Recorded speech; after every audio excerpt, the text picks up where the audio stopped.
today I'll continue from yesterday. I was talking really about spirituality and altered states of consciousness, or altered states of mind, which is primarily the difference between the one mind and the psyche. So we're not specifically talking about consciousness, which is basically what you remember.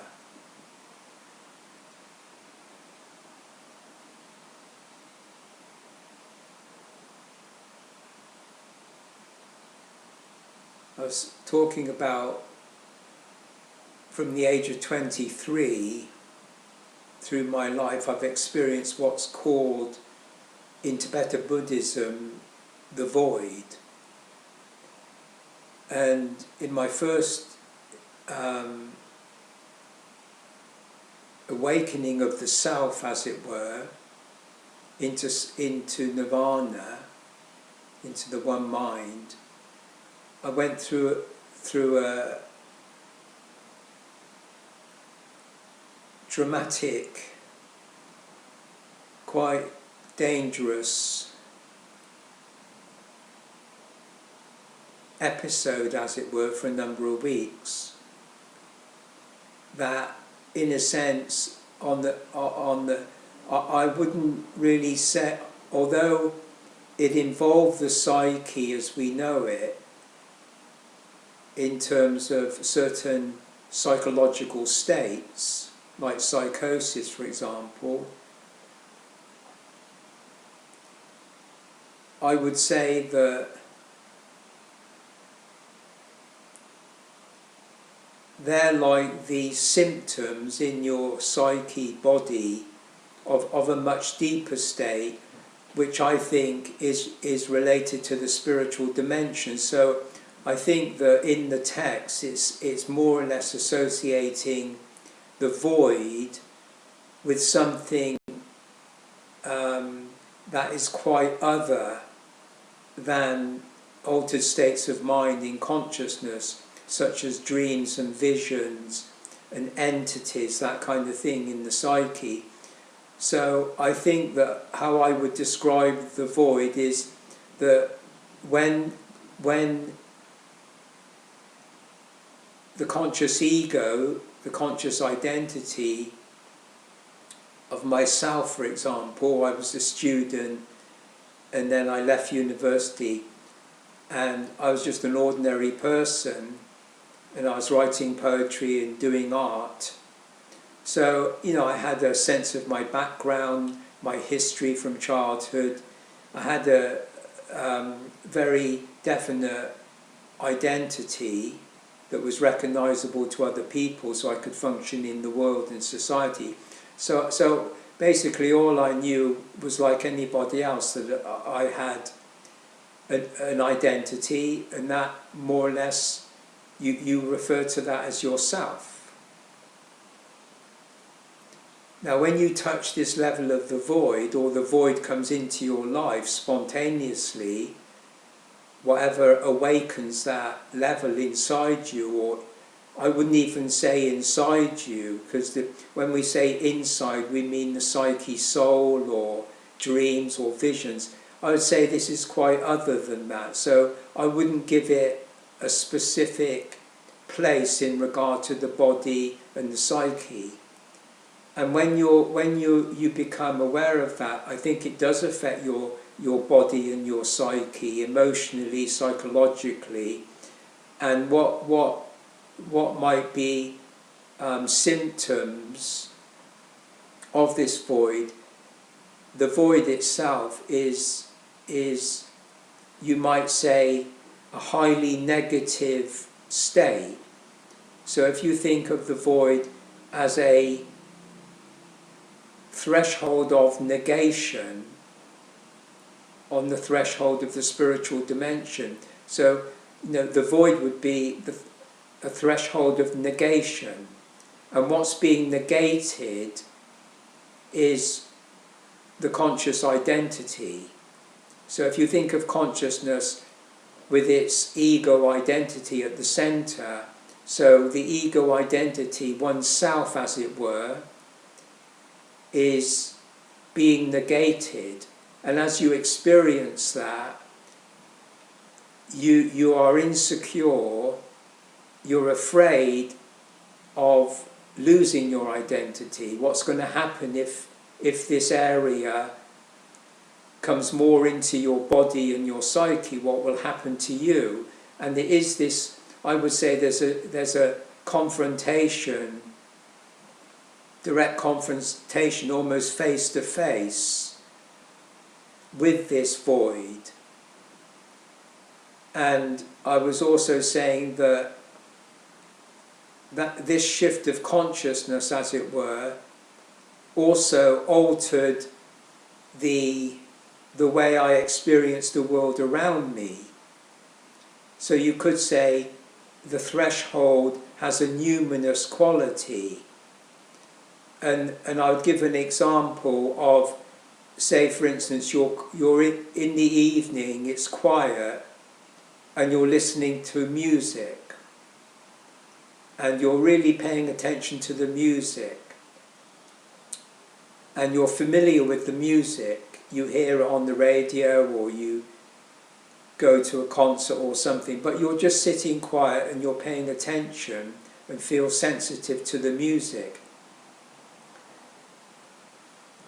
If you do that, then what I would call the numinous is a kind of essential listening to the music, which is quite other than physically sitting there hearing the music and even psychologically enjoying the music. There's something else going on. There's a deeper essence of the music that's called the numinous.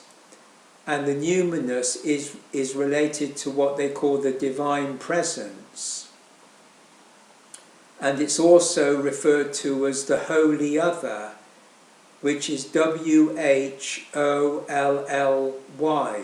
holy other. But it could also be holy, HOLY, the holy other. So the world around me became imbued with this ambience of the holy other. And that is also referred to as the mysterium tremendum. And the mysterium tremendum is understood to be something that's fascinating, awesome, and terrible.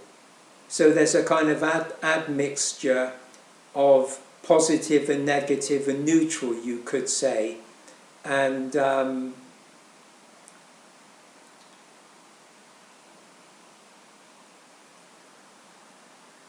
you can get that feeling sometimes walking in nature. I'm sure the ordinary people get that in nature, as you can get it in music and you can get it in art and reading different books and going different places. So I think it is something people do come upon, and maybe for a few seconds or a few minutes or while they're doing something special. So I wanted to know, in terms of fascination, I was fascinated with the world. The world seemed very fascinating. I began to meet people, go places that I wouldn't have chosen to go before. It's like my life became quite spontaneous, and I didn't have any particular agenda, and I used to do things quite creatively. And the awesomeness is that this sense of the void was quite overpowering. It's very powerful, very overpowering, and it's almost like you had to keep your distance. So I learned to adapt to the void and retain my identity and not get absorbed and get drawn into the void. So I'd lose my consciousness and enter this, what I would say is what the Sufis call it, the black light. So it had this kind of dark, black, foreboding sense of negation, of nothingness. So I call that the dark night of the soul. And then the terrible aspect is simply the terror of losing yourself, the terror of losing your identity. What they say is, at that level, they often say that the creative artist, for example, is in danger of going mad. And in shamanism, when you're going through initiation into shamanism, they actually say that is a kind of madness. Again, you're losing your normal mind and you're awakening these deeper psychic powers. But in the spiritual tradition as such, as I say, that when you move from the psyche into the spiritual level, you come upon the void. There's definitely a negation, so that your consciousness can't go into the void. In fact, your ego identity can't go into the void.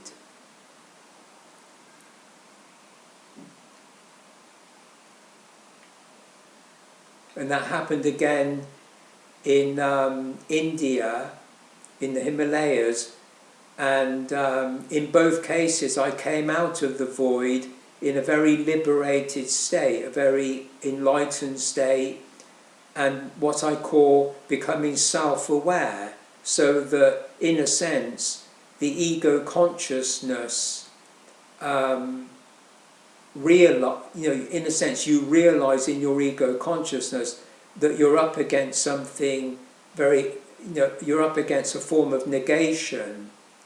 And when you come out of the void, as it were, as a kind of negative experience, then the self, which is conflated with the ego identity, the sense of self, is actually liberated. So in Zen Satori, in enlightenment, they call that the discovery of the self-nature.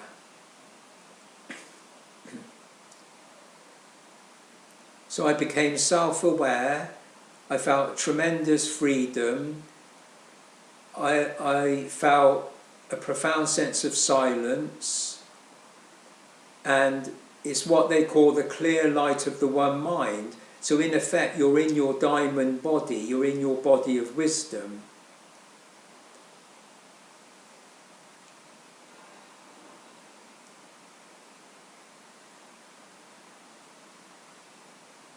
So once that takes place, the spiritual dimension in which you're aware remains permanent in my own case, so that I never lose consciousness of that fact, because it has nothing to do with consciousness. I mean, when you wake up in the morning and you go through the day until you go to sleep, you're conscious, that's your normal consciousness. So at the same time, when you're self-aware and awake in the spiritual dimension, you're also awake all day long. It's the same thing. So in a sense, your body's awake, your psyche is awake, and your spiritual sense of self is awake throughout the day. And they call that the trikaya, the three bodies. So you have the body of wisdom, which is the one mind, nirvana, self-aware. You have the body of perfect endowment, which really are your spiritual perceptions that function in themselves and relate to the body of perfect endowment. And then you have the incarnate body, which is really your consciousness and your body in daily life.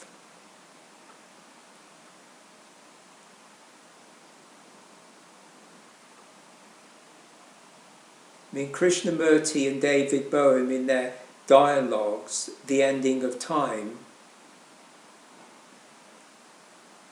Krishnamurti talks about what someone would do if they're in the one mind, but he calls it the universal mind, and he also says there is no self in the universal mind. So it's radically different from what I went through and what is documented in the various texts in Tibetan Buddhism, Zen, etc. So in a mystical tradition, Krishnamurti is definitely not really, you might say, staying true to the text. And he has a very individualistic, idiosyncratic interpretation of what he's experienced or what he's undergone, called the process. So he says that the universal mind, which is not attached to the body, and he refers to the psyche and consciousness as being part of the material brain. So he doesn't actually talk about the psyche in terms of altered states. He doesn't refer to the psyche at all, whereas Carl Jung saw the psyche as actually separate from the body, brain. So consciousness, psyche was quite separate from the brain, and in the psyche is the self. Whereas I put the self in the spiritual dimension,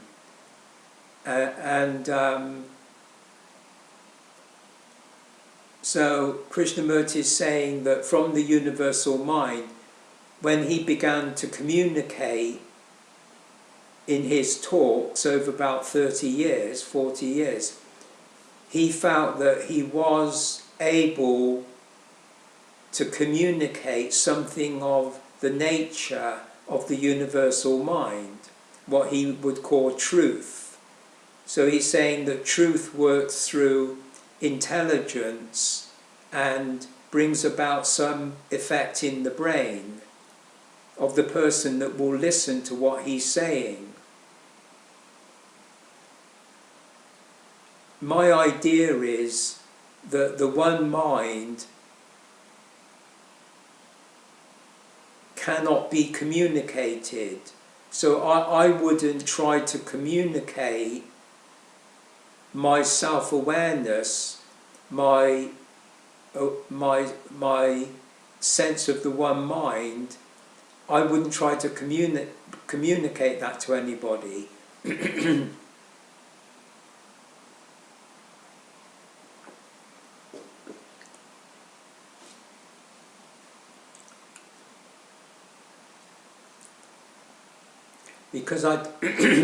Because I don't see the mind being emptiness and, you might say, no thing, nothing.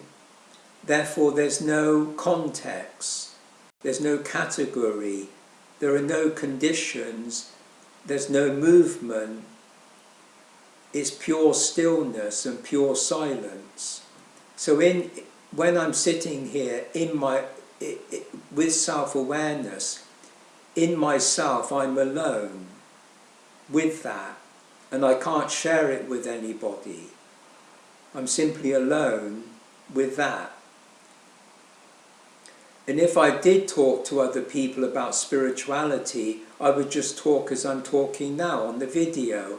I wouldn't try to communicate in such a way that I think the person listening to me should think that I can awaken in them self-awareness. Because the mind, the one mind, came into my life in its own way, spontaneously. Now, if I was with somebody and say they were interested in spirituality, I'm not saying that the mind, it's not my mind, it's the mind, the one. Maybe that could do whatever it does. Maybe that could awaken self-awareness in another person. But I wouldn't be involved in that. I would, because self is one, and therefore silent and self-aware and alone, there's absolutely no way that I can do anything. Whereas in my speech, in my behaviour, in my language, I can talk in a very subtle way, I can talk in quite a complicated way about the Kundalini or my experiences and the different states and conditions of my life. Of course I can just talk, but that would not, in my estimation, have anything to do with self-awareness and the mind. So I wouldn't go through a whole process of dialogue like Krishnamurti and David Bowen and think that anything could be accomplished by talking about communicating the one mind in terms of speech.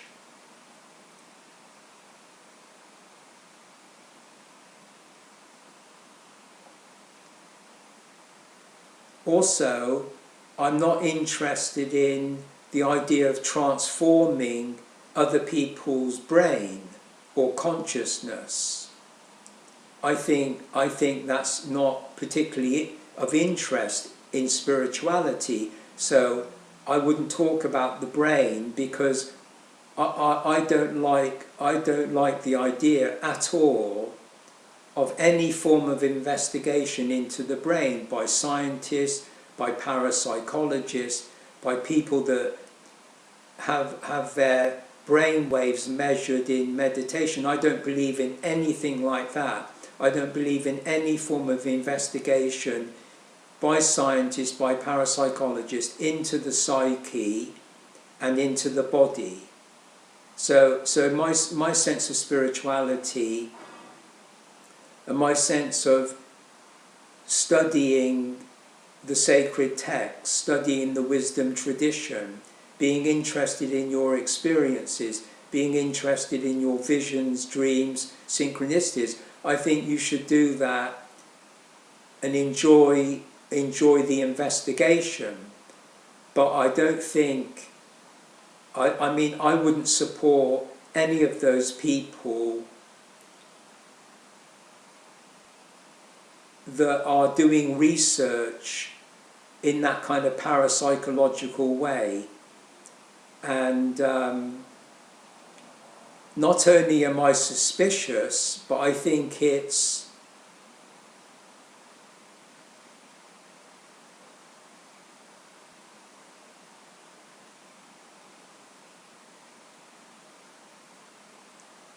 ultimately destructive. Because as I say, it has nothing to do with spirituality, nothing to do with freedom. I mean, when you meditate and you go through different levels and you astral travel and altered states and all of that kind of thing, that's something entirely different from spirituality, which is simply the freedom of being self-aware, to be alone. So when you hear Krishnamurti talking about changing the consciousness of humanity through communication, that he feels he's in this special universal mind that will bring about some kind of revolution in consciousness in the world, etc., etc. I don't believe in anything like that. I think what the mind does to the human race, and I'm talking about the very beginning of the human species, whatever the objective mind does to the human species and to individual people is something unknown. It's not known, it's not to be known by scientists, it's not to be known by parapsychologists. It's got nothing to do with that. And the person that becomes self-aware, or the people in the past that become self-aware, they may share what they went through, the process they went through in their life experience. But I would be very cautious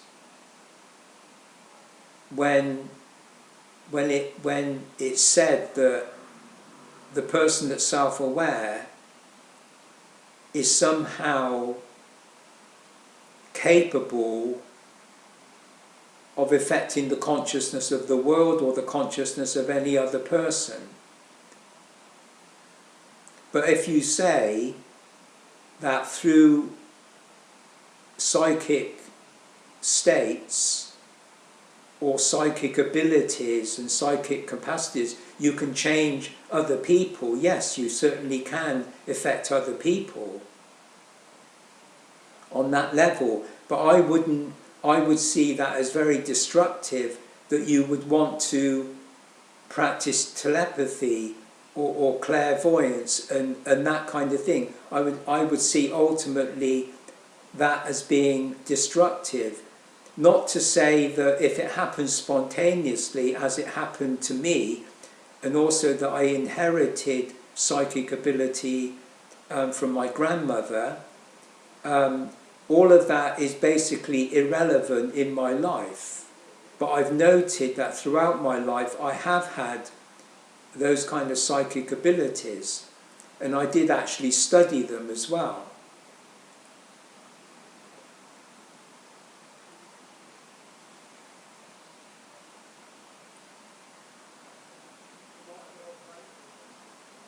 So Krishnamurti, in talking to David Byrne, he's talking about being in this universal mind. He says he's not a personality, he's not Krishnamurti. He's eliminated in his brain and consciousness, he's eliminated the ego identity of Krishnamurti. And he says that the ego is the self. So when he said he's transformed his brain and eliminated the conditioning of Krishnamurti, the self, the identity, then in a sense he's simply in the universal mind with no consciousness or no psychological identity, and that mind is not connected to the body, but it must be related, it must be in proximity to the body for him to talk and for him to relate to the world. So I see that as an altered state, and I think that there's evidence in many different ways where you can be in the psyche, be in a kind of empty space and not see yourself with a body, like a dream body. Say you're in the dream, you have a dream body or astral body, but that you can be in a certain sense of emptiness and the void in the psyche, with the sense of not having any specific identity or memory, simply functioning, you might say, in the dark, as it were. So I mean, I've woken up in the middle of, I've woken up in the psyche while I'm asleep, and I have no sense of myself. I'm just in the dark, as it were, in deep sleep, and I'm just awake. So I know that you can have those experiences, and people talk about that in meditation, other things. That has nothing to do with the void in terms of spirituality. And it may simulate that in the psyche, where you think you're free of your ego, you're free of your identity. And if you believe that's the case, then you can believe that. So Krishnamurti can believe that he has no identity, no sense of self, while he's in the universal mind. But I would say, well, how can he communicate? How can he remember? How can he talk to Professor Boehm about his life in theosophy, about his past, if he doesn't have any reference to an identity? And my sense is that he is Krishnamurti, He is in the universal mind, but that universal mind is an altered state of mind, so he's still got his ego identity, and he hasn't made the distinction between self and identity, between self and ego. So he's very much a person, he's very much a self in that altered state, because if you're in the psyche, you're still functioning in your consciousness. So wherever you go in the world, in the physical world, wherever you go, you have your identity, your ego consciousness, and wherever you go in the psyche, astral travelling, whatever you do, you've always got your ego consciousness, you've always got your identity. So as I say, the main thing about self-awareness, the awakening of self, is that you do make the distinction between self and ego. That is, to me, the absolute main point about spiritual liberation, is that your self is liberated. And you're in freedom, not freedom from anything. You're not free, as Krishnamurti says in one of his books, freedom from the known. You're not free from knowledge, you're not free from conditioning, you're not free from anything, you're just simply free. So if he says you're free from the known, you're free from conditioning, again, that's showing that the freedom he's talking about is simply that in the altered state, of course, you're not limited to your body. You're out of your body, you're not limited to your body, you're not necessarily using your memory or your knowledge and conditioning in a very obvious way, because you're preoccupied in your astral body, or you're preoccupied in your dream state, or in some sense of emptiness or voidness within the psyche.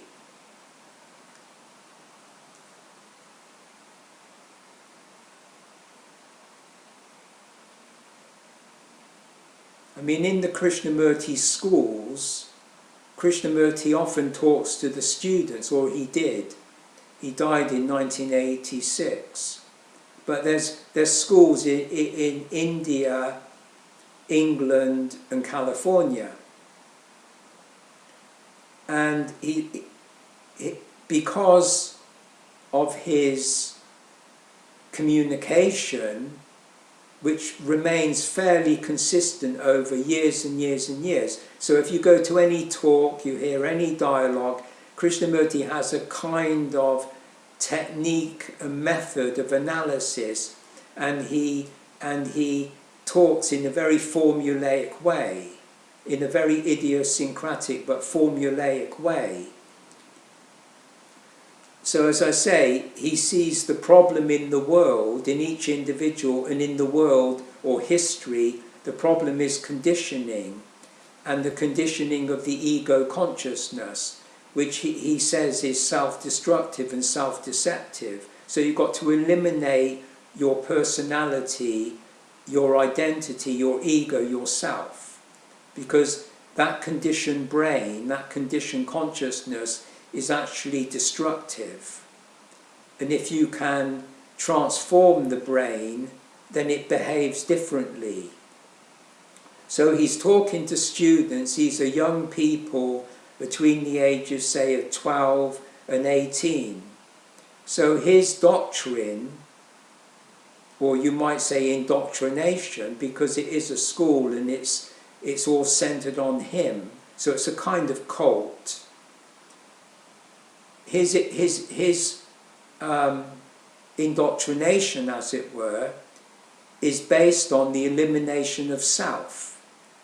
So that's the most important difference. Is, for me, spirituality is about the liberation of self, and that's very much in the Buddhist tradition. Not all of Buddhism, but in Tibetan Buddhism and some of Zen Buddhism, the liberation of the self from ego identity.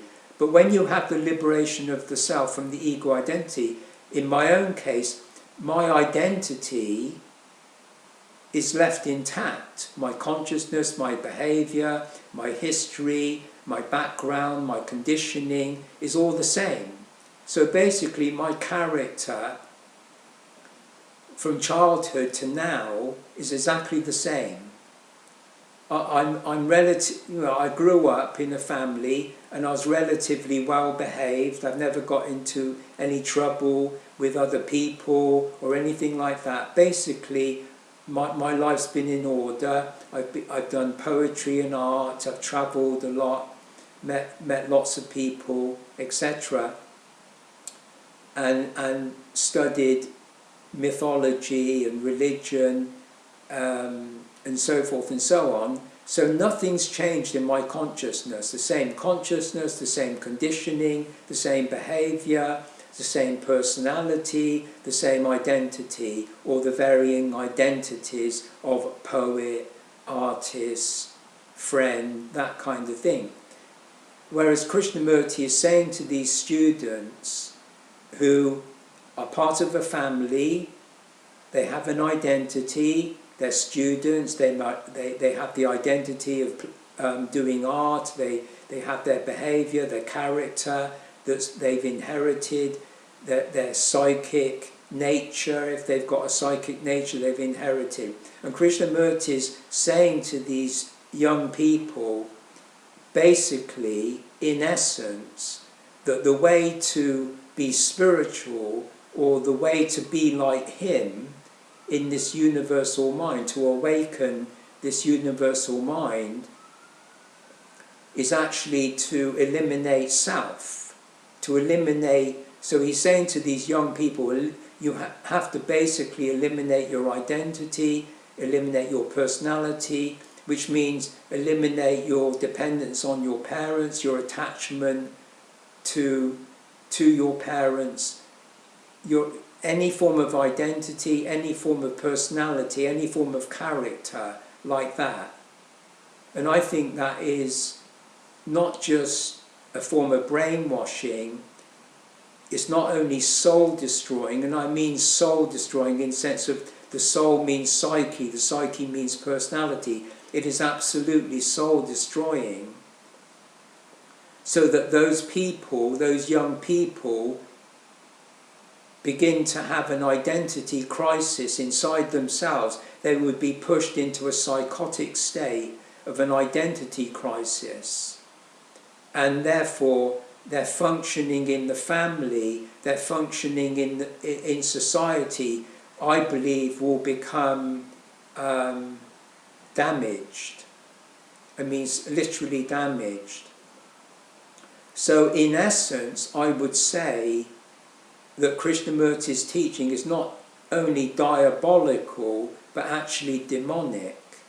I think it is actually a demonic thing to say to another human being that the only way we're going to solve the world's problems is for each individual to eliminate their self, to eliminate their history, to eliminate their personality, and therefore put into question the whole of history, the whole of culture, and to eliminate that kind of dependence, which is bordering on an insane thing to say.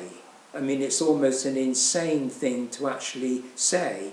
And one of the words that Krishnamurti emphasizes in his teachings with David Bohm is the fact that he feels he's supremely sane.